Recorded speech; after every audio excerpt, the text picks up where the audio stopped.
Let's go to a question, though, first of all, from Galen in Cambridgeshire, who asks, my question is about your views on penal substitution and salvation. When you've raised criticism on this topic, are you, A, simply trying to bring balance to the discussion about our calling here on earth and where we go when we die? Or B, saying that the traditional understanding of penal substitution is not correct and God did not actually require Jesus to die as a sacrifice for sins? Let's start there, and there's a follow-up question. Sure. I think there is a sense in which I'm trying to do both of the things that Galen mentions, but I would want to say my primary task is to expound what the New Testament says about the meaning of the death of Jesus. And as I do that, speaking as a first century historian, I'm trying to understand what Matthew, Mark, Luke, John, Paul, etc., thought they were talking about. And as I do that, I find that different ways of talking about Jesus' death in the last 2,000 years have sometimes got hold of some bits of what's in the New Testament, but then missed out other bits and then produced distortions by emphasizing some things in one way and not rather than another. So I'm not simply starting out there in the tradition and trying to correct things. I'm trying to take a run at it from the New Testament again, which actually has been my life's work, to say, let's just read the Bible and see where we go with that. But clearly there have been distortions within what has been called penal substitution. And for me, quite a breakthrough in thinking about this some years ago was realizing that the phrase penal substitution can mean quite different things to different people, according to which story you put it in. If you have an element of a story and you frame it within one narrative, it means something quite different. Supposing you see somebody walking down the street and carrying a briefcase, it's a very different sort of thing if actually this is the briefcase that Russian spy was carrying 2 minutes ago and they just passed in the street, from if it's a man who left his briefcase at home and his wife has kindly brought it to him. So the same thing can mean something different in a different narrative. So penal substitution can be expressed in very damaging ways, and even when preachers don't intend to do this, it is quite clearly the case that this is how many, many people, particularly young people, hear it. The idea being that there is this big, bullying, angry God who's very cross with us all, and he's got a big stick and he's about to lash out, and fortunately somebody gets in the way, happens to be his own son, so that somehow makes it all right. And phew, we get off. Now, last year or the year before, I forget, I had a public discussion on this with some colleagues in America, and one angry theologian got up from the floor and said, nobody believes that, nobody teaches that these days.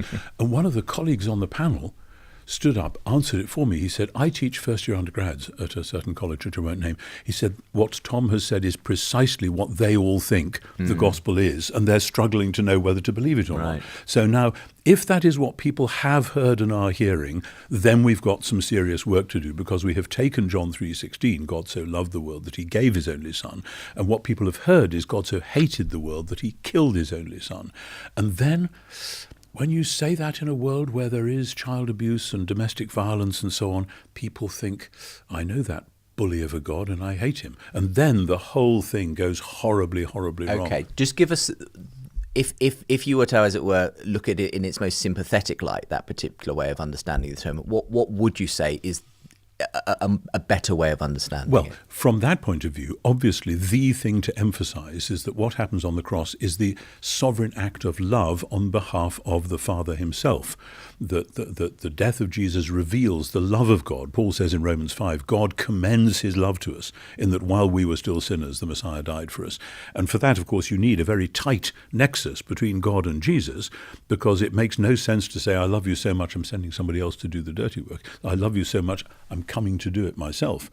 So that there is a strong Trinitarian theology built into the New Testament at that very point. I've always felt that that's sometimes where the missing link is simply the fact that it's God himself on the cross that sense. Yes, which then, of course, causes other problems when Jesus says, my God, why did you abandon me, etc. And that's a real problem which can only be dealt with by a very careful investigation of, if you like, what it meant to be Jesus, what it meant to be the one in whom the living presence of Israel's God came to dwell in our midst. And that's the heart of all the mystery of the gospel, and it's a source of endless wonder. But so what I've tried to do is then to say, well, hang on. In the New Testament, the result of the death of Jesus isn't simply, well, I was very sinful, now fortunately somebody's taken my punishment, so I get to go to heaven. That is actually to moralize our vision of what it means to be human. Now, don't misunderstand me. Morals matter. Sin is important. I'm not saying it doesn't. But sin is a failure rather than simply the breaking of rules. It's the failure to be genuinely human. The Greek word hamartia, sin, means missing the mark, shooting an arrow at a target and missing. What is the target? The target is genuine humanness. What is genuine humanness? It's reflecting God's image. And whenever we are tempted to sin, what is actually going on is that there is something we are supposed to be doing and being to honor God in the world, in our family, in our own lives, whatever. And sin draws us away from that, presents us with a cheap alternative or whatever. So that then we collude with forces of destruction and chaos and darkness. And then we basically say to the principalities and powers, which, by the way, I don't have good language for the powers of darkness, and they didn't have good language in the first century for the powers of darkness. But you have to acknowledge, and if after the 20th century we can't acknowledge this, how stupid are we, that there is a suprahuman power of darkness which still is active. But then, how does that work? Through us giving our human authority to idols, to things that we worship. The result of that is sin, which means we are bound in a tight grip. Jesus dying for our sin releases the grip of the powers. That's the central thing. Now, a number of different people have emailed in essentially the same question, but what do we mean when we say a phrase that has come so easily to the tongue, Jesus died for our sins or on our behalf? Yes.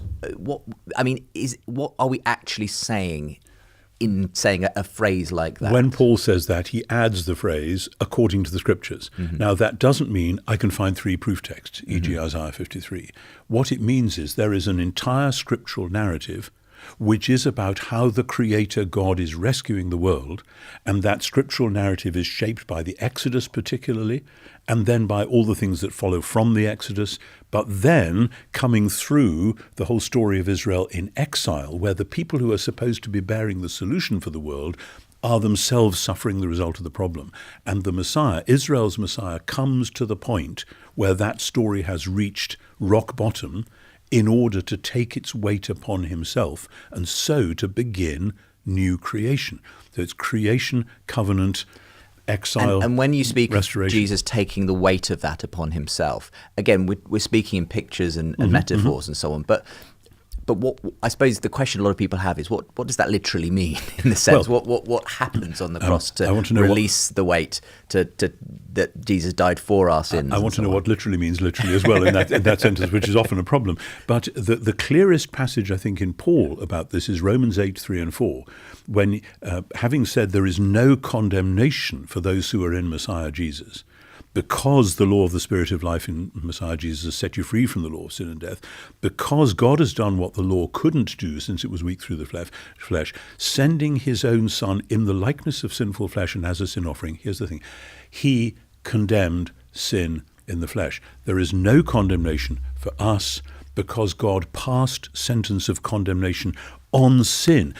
Interesting, Paul doesn't say God condemned Jesus. He says God condemned sin in the flesh of Jesus. Here's one way of looking at it, which is a reading of Romans 7 and 8, that God gave the law extraordinarily, and Romans 7 is a very difficult passage, in order to draw sin onto one place, in order to lure sin to the place where it could be condemned, namely to Israel's representative, who is therefore the world's representative. So Jesus dies as the representative substitute, taking the condemnation on himself, so that having condemned sin, sin is now itself condemned, and new creation can begin. And that's the energy of the Spirit taking it forward. For podcast episodes, bonus content, and to ask your question, sign up at askntwright.com.